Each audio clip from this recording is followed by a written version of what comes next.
Les voy a hablar de la cirrosis descompensada. En la práctica clínica vamos a tratar de ir desde la fisiopatología, el diagnóstico, al tratamiento. Eh, bueno, y primero explicarles por qué la cirrosis descompensada es importante. Porque este concepto tiene gran valor porque presenta un punto de quiebre.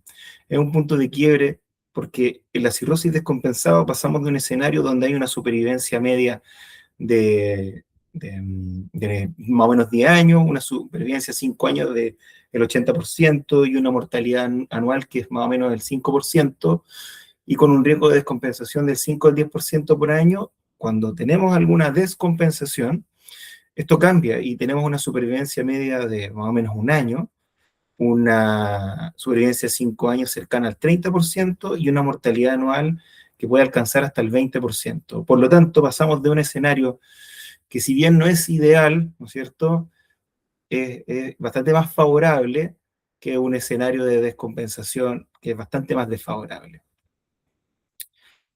¿Y cómo se define esto de la descompensación? Cuando tenemos una cirrosis compensada hay ciertos marcadores de riesgo, como el conteo plaquetario, la rigidez hepática medida por FibroScan o el gradiente de presión venoso, que predicen el riesgo de presentar una descompensación, que son estas tres. Entonces, son tres patitas en el fondo: el sangrado varicial, la ascitis y la encefalopatía hepática. Así que uno podría imaginarse esta cirrosis como un dragón de tres cabezas, con la ascitis, la hemorragia varicial y la encefalopatía hepática como eventos descompensantes que empobrecen el pronóstico de los pacientes. Así que empecemos con la primera patita, la primera cabeza de este dragón, la ascitis. ¿Y qué es la ascitis? No es más que el líquido libre en la cavidad peritoneal. Eso es la ascitis. Ahora, tiene distintas causas. Puede ser dependiente de la hipertensión portal o no dependiente de la hipertensión portal. Y lo más frecuente es que sea dependiente de la hipertensión portal, y lo más frecuente es que esta hipertensión portal sea por cirrosis hepática, aunque hay otras causas como ven acá. Así que de aquí en adelante vamos a estar hablando de hipertensión portal cirrótica, no de otro tipo de hipertensión portal. Con respecto a la fisiopatología de la ascitis, está este modelo clásico, ¿no es cierto?, donde hay aumento de la presión portal porque el filtro está dañado, ¿no es cierto?, aumenta la presión, hay vasodilatación esplácnica y estimulación del sistema renina-angiotensina-aldosterona, y también de la ADH con retención de sodio y agua. Pero también cada vez hay más evidencia de que la inflamación sistémica, especialmente aquella mediada por translocaciones bacterianas frecuentes, con una disfunción inmune donde hay una inflamación perpetua del sistema, bastante constante del sistema innato, genera problemas. Por lo tanto, si bien hoy día tenemos un enfoque y tratamiento enfocado a este manejo de fluidos y presión, probablemente en el futuro veamos un manejo que vaya acercándose a la inmunomodulación. Breve palabras de la fisiopatología para entrar de lleno a la clasificación. La ascitis leve es una ascitis que no se considera descompensación, es una ascitis que es solo detectable por ecografía y no empobrece el pronóstico, contrario a la ascitis que es clínica, evidentemente, y que es la grado 2, y después tenemos la grado 3 o ascitis severa, que es atención. Y esta ascitis de atención es aquella que justamente tiene onda al percutir el abdomen. Hay una onda de agua como si fuera un tambor, y a veces se confunde esto de la ascitis de atención como que tiene que haber dolor, tiene que haber disnea y ese tipo de manifestaciones que, claro, pueden estar cuando hay ascitis de atención, pero no es la única, o sea, no es no es la definición. La definición es que haya onda a la percusión. Con respecto a la clasificación basada en la respuesta, tenemos aquella que le va bien con el tratamiento, que responde a la dieta baja en sal y diurético, y aquellas ascitis recurrentes es aquella que requiere 3 o más paracentesis en el plazo de un año, y la refractaria es aquella que no responde a la diurética, a la terapia diurética, o recurre rápidamente después de una paracentesis evacuadora.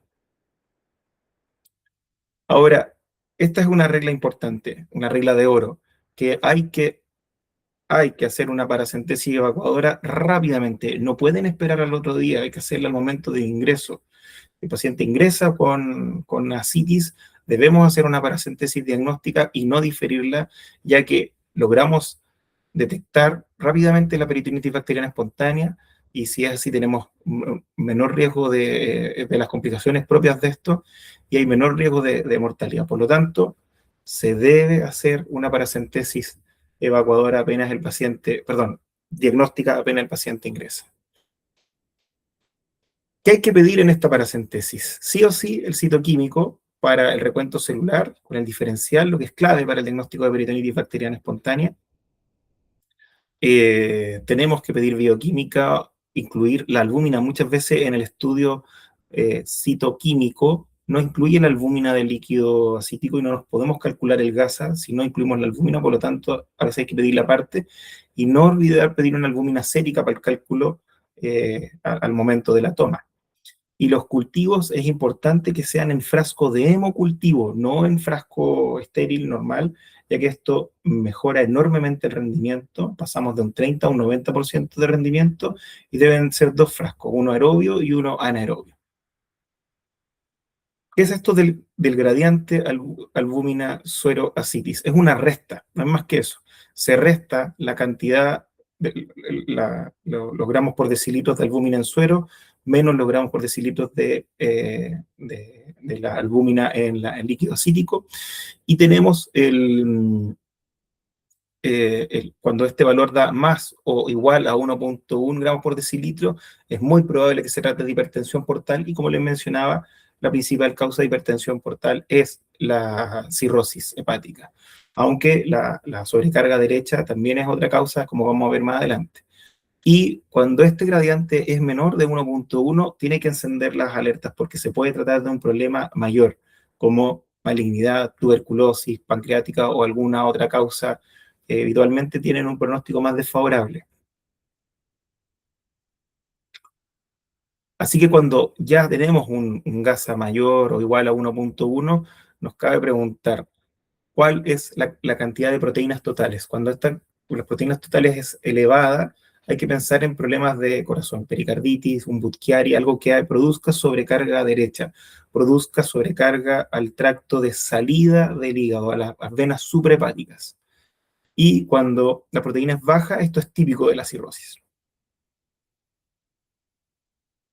Ahora, pasemos rápidamente al manejo. Con respecto al manejo, eh, tenemos uno podría pensar que rápidamente hay que darle espironolactona, furosemida, pero en realidad hay que pensar en algunas cosas antes, no apurarse en dejar los diuréticos, que si bien son pilares del tratamiento, no es lo único que hay que hacer. Tenemos que vigilar los nefrotóxicos, la ingesta de sodio, y cabe preguntarse si hay que restringir líquidos.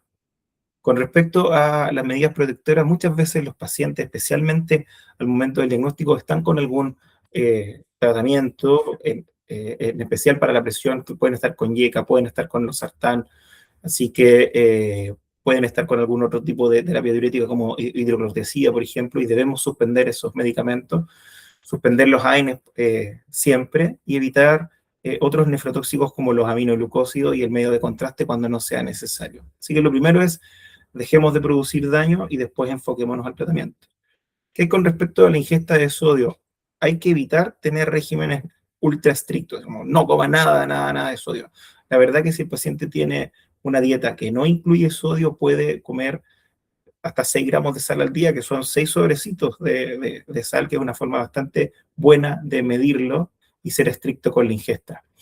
Y con respecto al agua, esta no se debe restringir de rutina, solo se restringe cuando hay hiponatremia severa, es decir, hiponatremia menor a 125 mil equivalentes.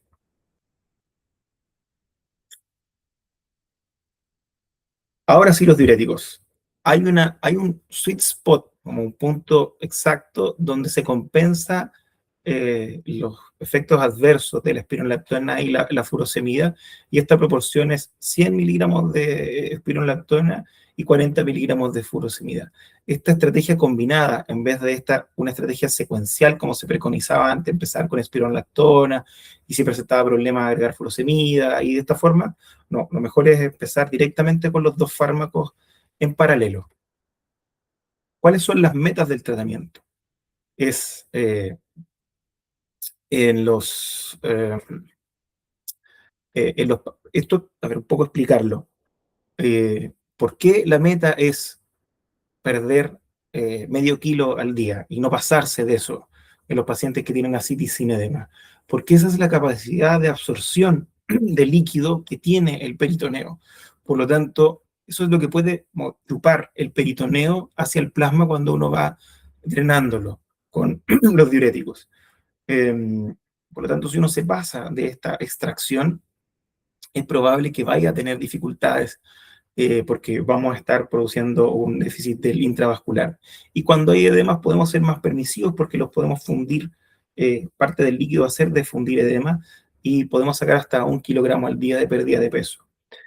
El ajuste se debe hacer cada 2 a 3 días y se debe duplicar ambos fármacos, eso es lo recomendado. Eso es lo que recomiendan las guías, pero caso a caso uno puede ser más cauteloso y no subir tanto, ¿eh? Esa es mi opinión personal. Eh, y con respecto a las dosis máximas, son estas que aparecen aquí, 400 y 160 miligramos. El índice sodio-potasio en orina puede ayudar a pillar a los pacientes que están perdiendo peso adecuadamente cuando esto es la pérdida de sodio es importante y hay baja de peso, se puede proseguir.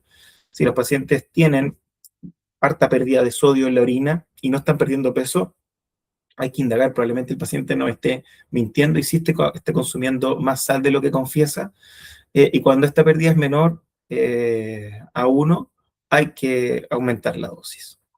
¿Cuándo bajar o suspender? Cuando la creatinina sube muy rápido, cuando hay una hiponatremia severa y cuando el potasio se escapa de rango. Con respecto a la citis grado 3, cuando ya tenemos una citis a tensión, la paracentesis de gran volumen con reposición de albúmina es lo indicado. Y aquí es importante saber esto, que cuando uno extrae más de 5 litros, que es lo habitual, habitualmente uno va a extraer más de 5 litros en un paciente que tiene una citis grado 3, se debe reponer albúmina. No olviden que la albúmina habitualmente viene en frascos de 50 ml al 20%, es decir, cada frasco repone 10 gramos de albúmina.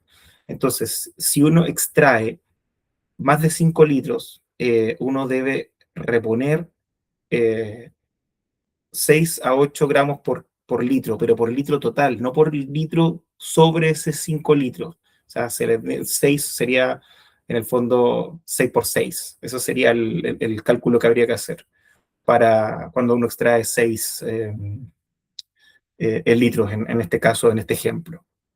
Y esto está demostrado que evita la disfunción circulatoria eh, y los problemas propios de esto.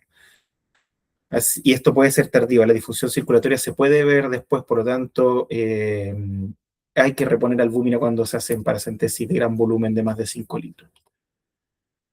Ahora pasemos a un terreno escabroso, pasemos a la ascitis refractaria. ¿Cómo definimos la ascitis refractaria? Esta se define por aquella que es resistente a diuréticos, es decir, aquella que le damos las dosis máximas de 400 y 160 al día con restricciones estrictas de sodio, menos de 2 gramos al día o menos de 6 gramos de sal al día.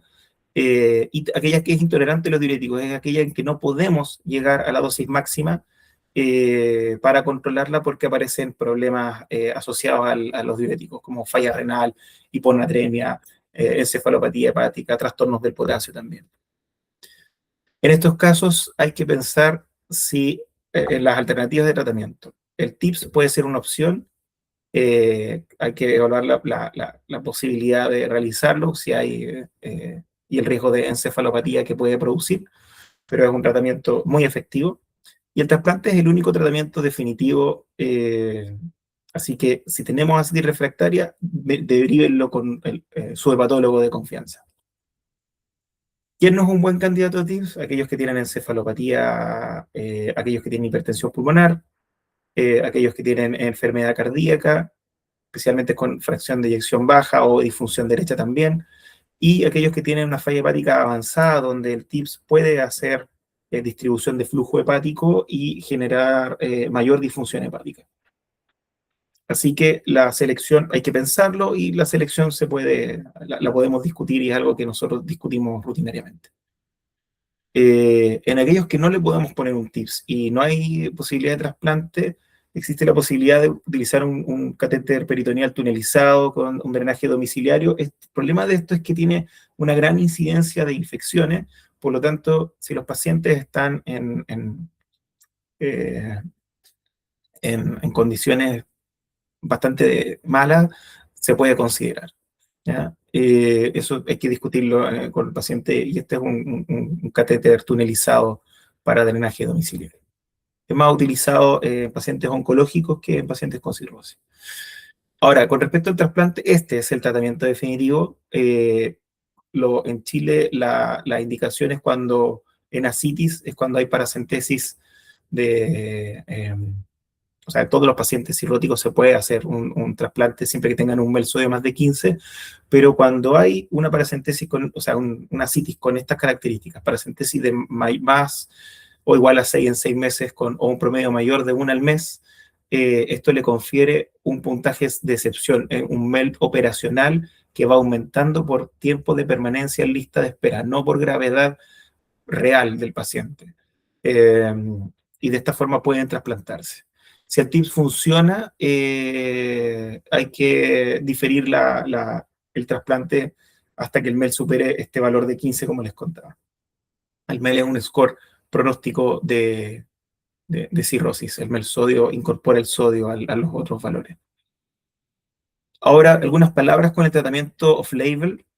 La albúmina, la midodrina, el tolvaptán y la empaglifosina, que son las más utilizadas, se pueden utilizar. Con respecto a la albúmina, ahora en el consenso de Baveno, que es uno de los consensos más importantes, o el más importante de hipertensión portal, ya la albúmina domiciliaria va a ser un tratamiento estándar.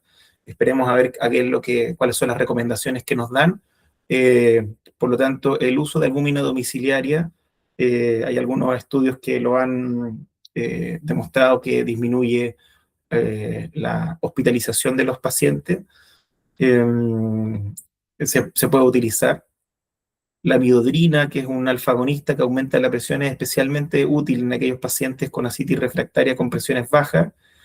Eh, los agonistas B2 renales aumentan la excreción libre de agua. De hecho, en Asia, especialmente en Japón, es un tratamiento estándar del manejo de la ascitis. En Chile se usa poco y puede ser bastante útil en aquellos pacientes que presentan hiponatremia como complicación.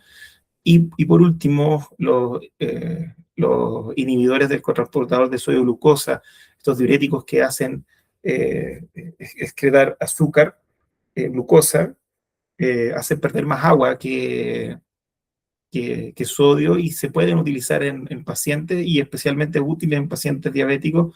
Su efecto también ha sido observado en no diabéticos, pero la recomendación eh, todavía no existe, digamos, para estos pacientes. Pero son medicamentos a los que le podemos echar mano y son estos medicamentos off-label que les comento. Con respecto a las complicaciones de la citis, esta es la peritonitis bacteriana espontánea, la hiponatremia y el síndrome hepatorenal, pero por honor al tiempo y porque le tengo que hablar de las otras dos complicaciones, no las voy a mencionar en esta presentación. Les dejo igual, tengo presentación de cada uno de estos temas en mi canal de YouTube, así que si quieren los pueden ver. Ahora, con respecto a la hemorragia varicial, que es la segunda complicación que marca descompensación y empobrece el pronóstico de los pacientes, quería mostrarles esto. Miren.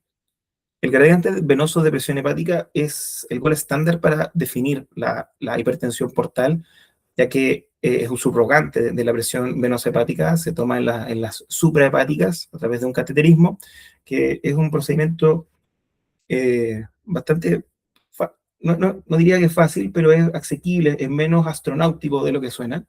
Y yo me dedico a esto y se puede hacer y se pueden preguntar a sus radiólogos intervencionales cuando lo necesiten, pero en suma no siempre es necesario, pero es lo que nos da la definición de presión portal normal.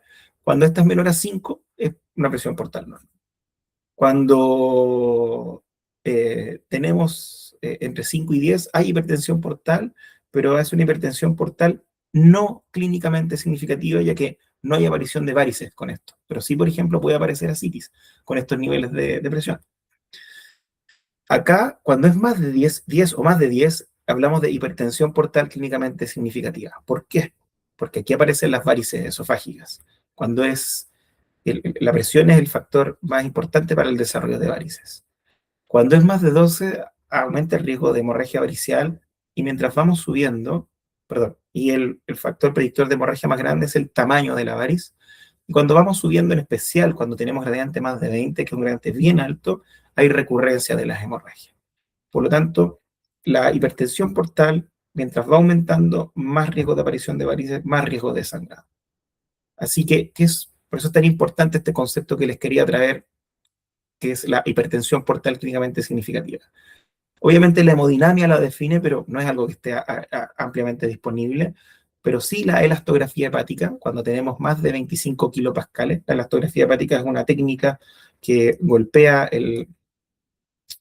se manda una onda de choque a través del hígado y se mide la transmisión de esta frecuencia y podemos medir cómo se transmite esta onda y de esta forma podemos definir qué tan duro, qué tan rígido, qué tan cirrótico está el hígado.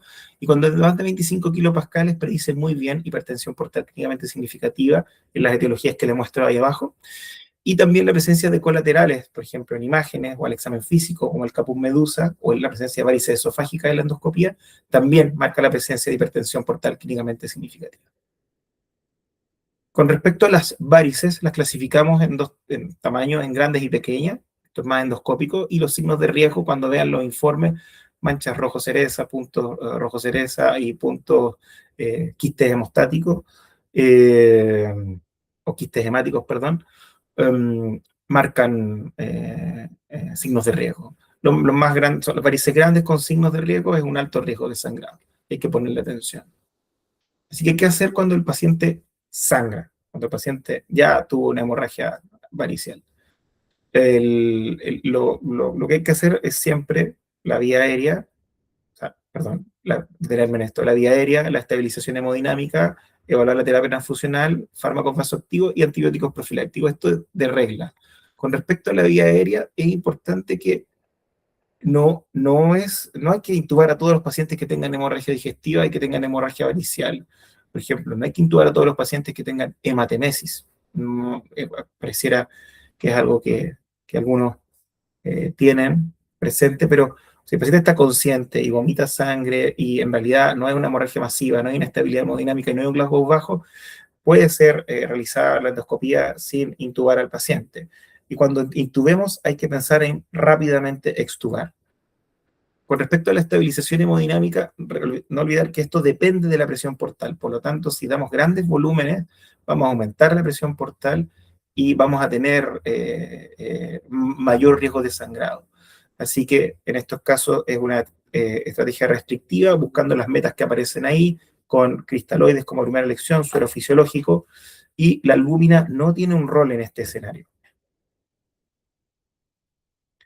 Con respecto a las transfusiones, también una estrategia restrictiva, no transfundir a todo el mundo, sino que hay que iniciarla cuando la hemoglobina sea menos de 7 o un umbral más alto en pacientes que tienen comorbilidades cardiovasculares o inestabilidad hemodinámica como 8 como punto de corte. Eso se puede evaluar cada caso, caso a caso. Pero estos son algunos valores que hay que entender.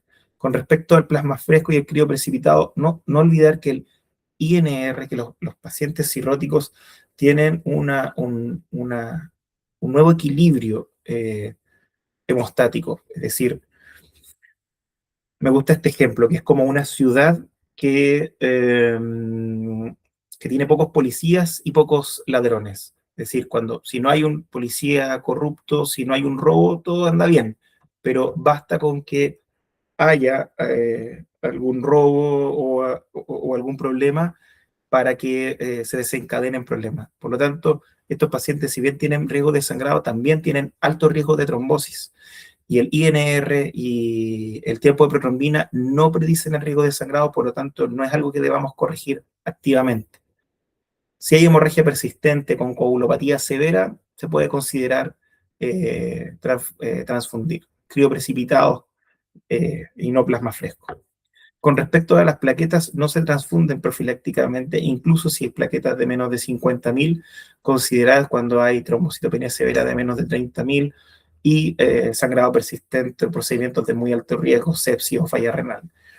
Algunas palabras que es algo que ustedes como médicos más jóvenes van a ver con más frecuencia. El tromboelastograma es probablemente un examen que van a ver cada vez con más frecuencia para ir moneando la necesidad transfusional de estos pacientes y otros.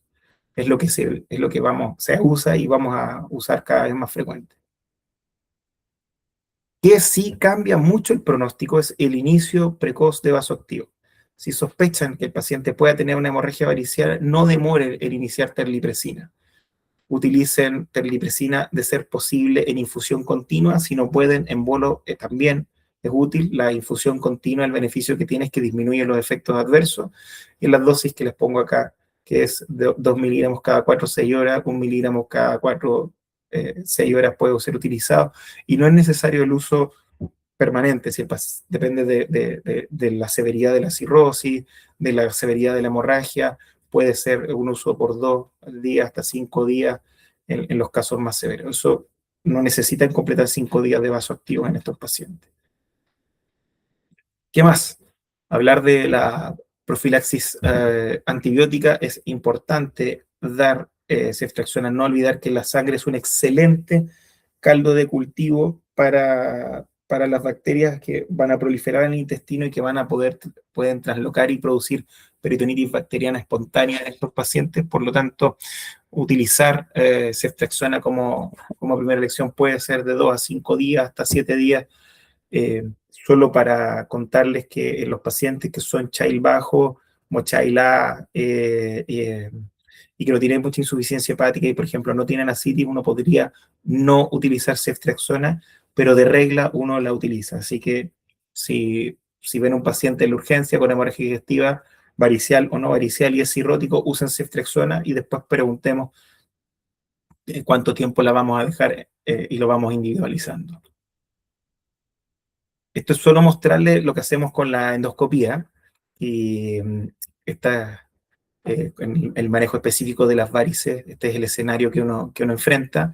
La endoscopía hay que realizarla prontamente, pero no es inmediata. En el fondo, no hay que, tengo un paciente que llegó sangrando y voy a llamar al endoscopista. Debemos hacer todos los pasos que mencionamos previamente, estabilizar hemodinámicamente al paciente y hacer la endoscopía dentro de las primeras 12 horas.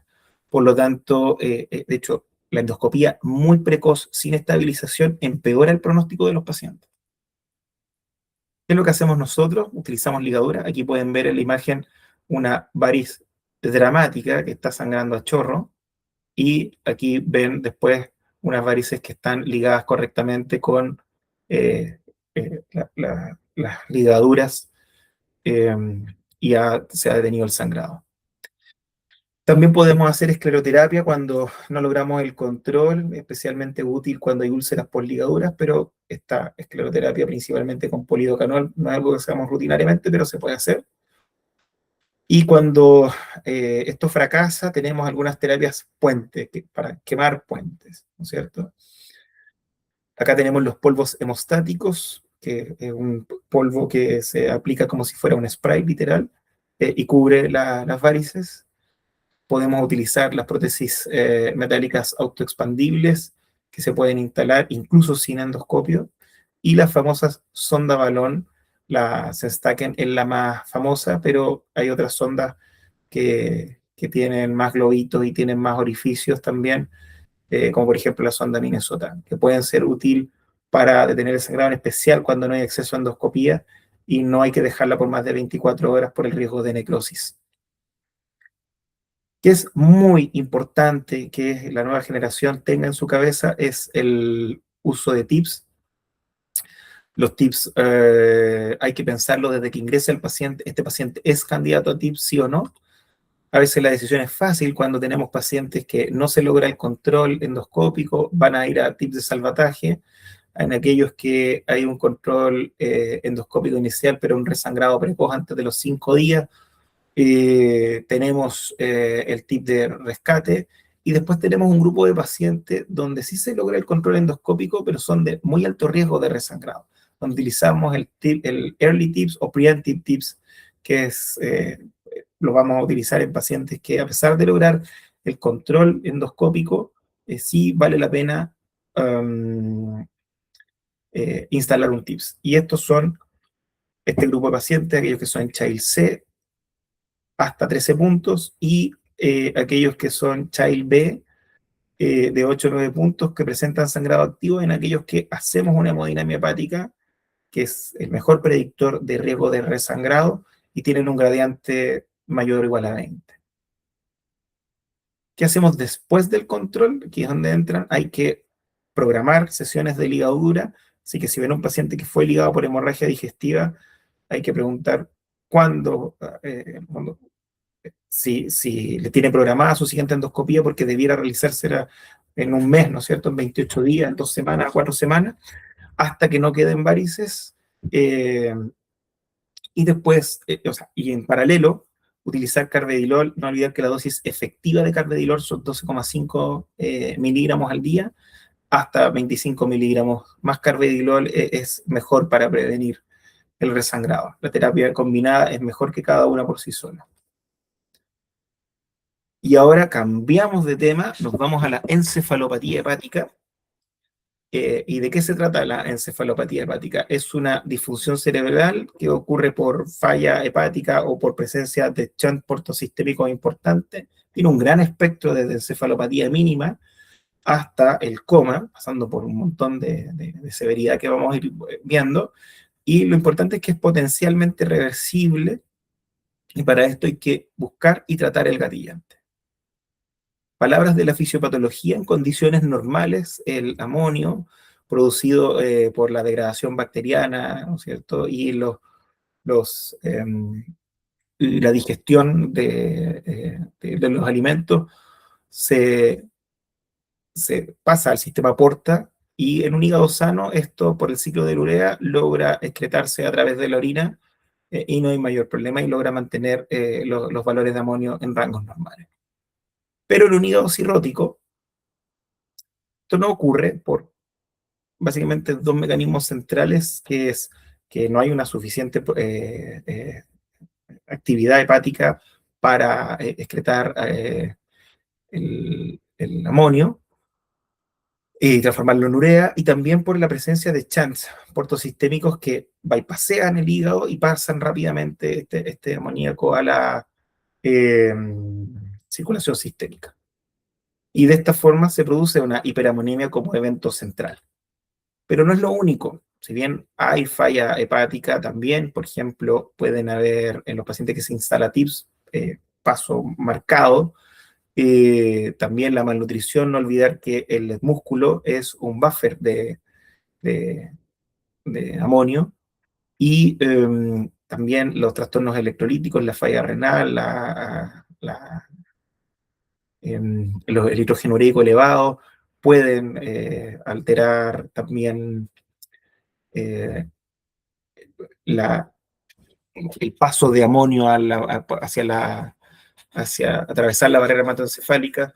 Los medicamentos, la disbiosis, los factores precipitantes como la constipación, la infección o el sangrado, todo esto puede contribuir a que la hiperamonemia asociada a inflamación, estrés oxidativo, lactato, ácidos biliares, manganeso, bastante variables que hacen que la permeabilidad de la barrera sea mayor y atraviese el amonio y produzca, en suma, como en un sencillo, por acumulación de glutamina para dentro del astrocito. Esto se inflama y se produce edema cerebral y disfunción neuronal, con todas las manifestaciones clínicas de la enfermedad hepática. Eso, a grandes rasgos, es la fisiopatología que hay detrás de la encefalopatía hepática en la cirrosis hepática, en algunas diferencias en lo que ocurre en falla hepática fulminante.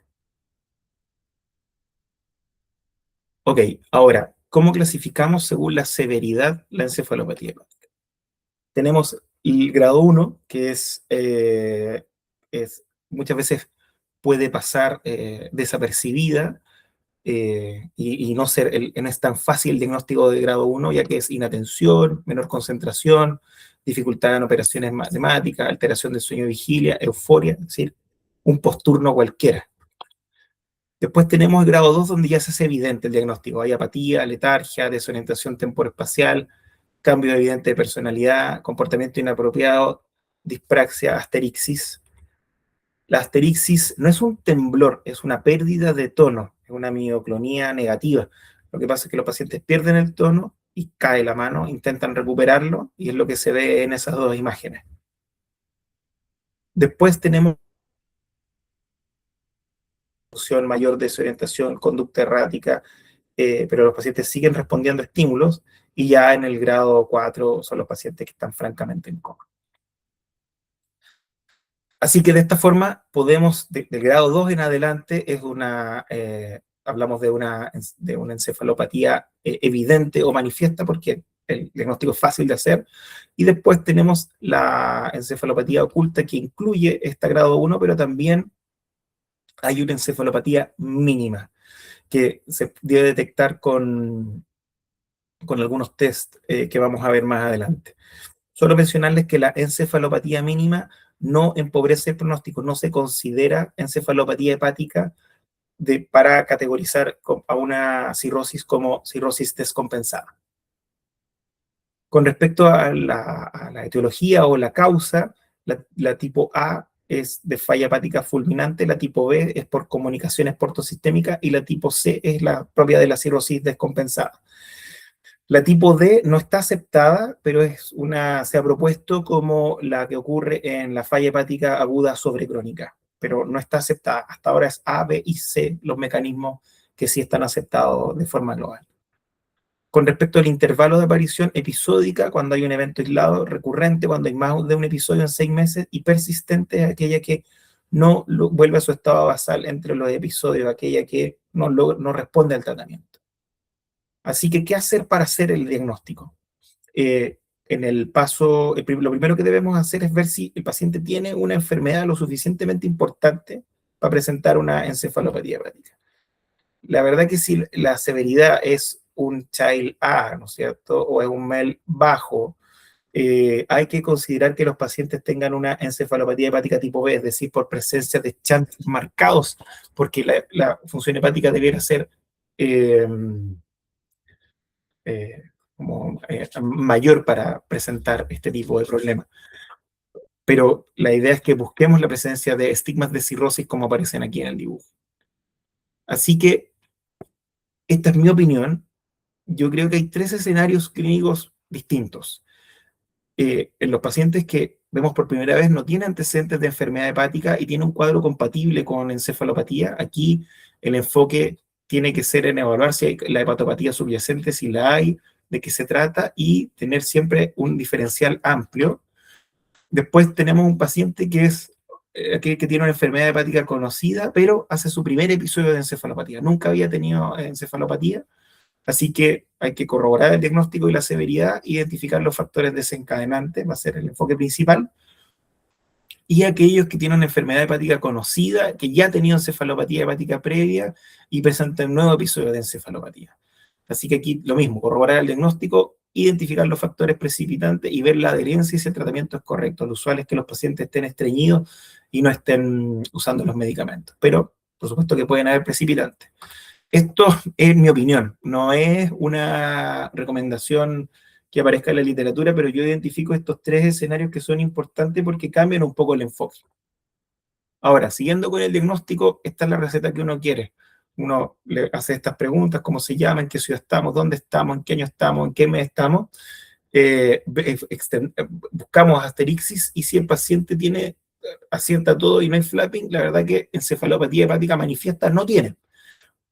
Pero si tiene un fallo o más o presenta flapping, hay que ver si tiene encefalopatía hepática. Por lo tanto, aquí debemos evaluar si en el fondo estamos en una tipo 2, 3 o 4, y aquí lo que más utilizamos es la escala de Glasgow para ver si en qué grado estamos de estupor. Ahora, si bien uno puede descartar la encefalopatía hepática evidente manifiesta, para descartar encefalopatía que puede tener un grado 1, por ejemplo, que es una encefalopatía cubierta o no tan evidente. Tenemos que preguntar si hay dificultades en actividades cotidianas y una pregunta especial es la gente que conduce si ha tenido dificultades. Esto puede sacar con un interrogatorio dirigido la presencia de una encefalopatía hepática grado 1. Y para la encefalopatía hepática mínima hay distintos test que se pueden utilizar, se los dejo acá. Uno fácil de hacer es pedirle que el test de nombrar animales, en Animal Naming Test, donde le pedimos al paciente que nombre todos los animales que pueda en un minuto y deben alcanzar los 14, 16 animales en ese periodo de tiempo. Y podríamos ahí pesquisar rápidamente una encefalopatía hepática mínima. Bien, así que una vez tenemos la presencia de una alta sospecha de encefalopatía hepática, podemos pedir el amonio. El amonio ha tenido detractores y defensores, yo diría que, o sea, no solo yo, sino que donde tiene un gran efectividad o gran utilidad es su valor predictivo negativo.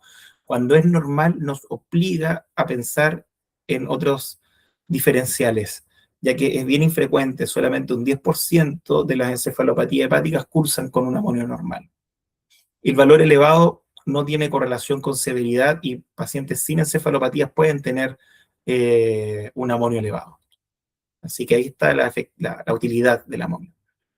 ¿Qué hay con respecto al próximo paso? Que es buscar otras enfermedades neuropsiquiátricas, en especial ante el primer episodio o presencia de focalidad. Así que debemos excluir demencia, infecciones, hematoma subdural si los pacientes se cayeron, trastorno hidroelectrolítico severo, comorbilidad neurológica como Parkinson, enfermedad cerebrovascular, presencia de fiebre nos obligan a ampliar el diferencial, buscando infección del sistema nervioso central, presencia de cultivo, la focalidad obliga a una imagen y el alcohol, buscar intoxicación, vernique o abstinencia. Una palabra con respecto a la neuroimagen. No hay ninguna neuroimagen que confirme el diagnóstico, pero sí es útil para descartar otras causas de alteración neurológica, así que en caso de duda diagnóstica y falta de respuesta a tratamiento, se recomienda una neuroimagen.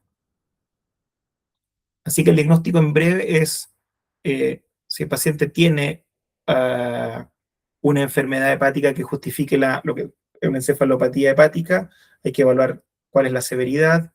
En pacientes con Chaila, descartar un chat por sistémico importante y pedir el amonio sérico. Si este es normal, es poco probable que sea encefalopatía hepática. En el paso 2, descartamos otras causas, trastorno neuropsiquiátrico, infección, alteración electrolítica, polisemia, falla renal, bueno, abstinencia alcohólica, medicamentos, enfermedades psiquiátricas, y vamos a la evaluación y el manejo. Hacemos la evaluación completa, pedimos los exámenes de laboratorio y estudio de imagen ante la duda diagnóstica. Así que, ¿qué hay con respecto al tratamiento? Los objetivos son mejorar el estado mental, tratar el precipitante. El objetivo bioquímico es menos producción de amonio y más eliminación. Ojo que no se controla el amonio para ver este objetivo. Eh, y después del episodio, eh, hay que prevenir la recurrencia y evitar hospitalizaciones y controlar los precipitantes. Así que, ¿qué disponemos para tratar? Tenemos un amplio arsenal terapéutico, pero la verdad que con los tres primeros, con la lactulosa, que es un laxante osmótico, la rifaximina y el PEG, tratamos a la mayoría de los pacientes. Tenemos alternativas como los aminoácidos ramificados, la L-ornitina, L-arginina, perdón, L-ornitina, L-aspartato, que retira el nitrógeno y glutamina. Ahí tiene utilidad el endovenoso y no el oral. En los ramificados es al revés, el oral y no es endovenoso. El zinc, algunos recomiendan suplementarlo porque es un cofactor, y cuando hay un shock predominante y se pueda embolizar, y se permita, se puede embolizar. Y en casos graves, en especial en falla hepática fulminante, no tanto en cirrosis, la diálisis y la albúmina pueden tener un valor para remover toxinas. Algunos emergentes como el trasplante fecal y los antagonistas de GABA están siendo estudiados, pero todavía sin mayor recomendación. Pero vamos a lo que sí tiene utilidad, que es Los disacáridos no absorbibles, esto es la lactulosa, es la primera línea de tratamiento. Esto funciona como un catártico, pero además acidifica el ambiente, reduce las bacterias productoras de amonio, disminuye la absorción de amonio y, bueno, el efecto laxante y mayor absorción de zinc.